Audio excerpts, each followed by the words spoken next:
Got this question from a student recently. What's the hardest part of becoming a lawyer? Is it college, the LSAT, or law school?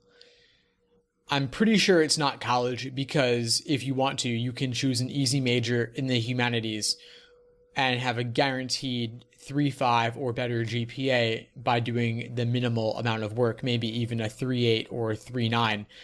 A lot of the majors in the humanities are not nearly as rigorous as those in the sciences, and those in the sciences and math tend to have curves, and so you're not guaranteed to get a top score, whereas in the humanities, there are literally some professors who give everyone an A because they don't believe in the institution of grading or something like that.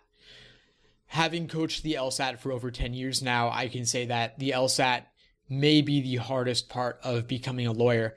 I myself, in my own LSAT journey, I studied for over a year trying to master this exam. I did nearly every LSAT exam ever released, nearly every LSAT book I could find, and it was a tremendous amount of work that made me think of giving up many times along the way.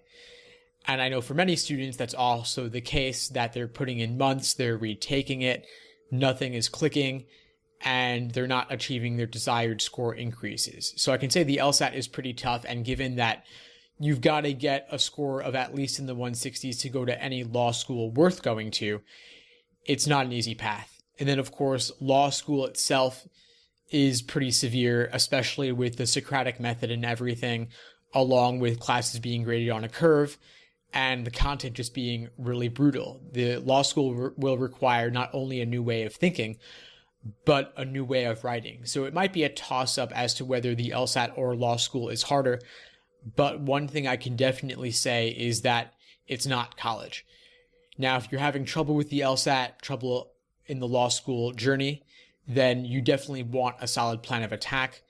And one of the things I've chosen to specialize in is helping students create that plan of attack, create that day-by-day study plan to keep them on track. So I'll include a link to those below this video if you'd like to find out more.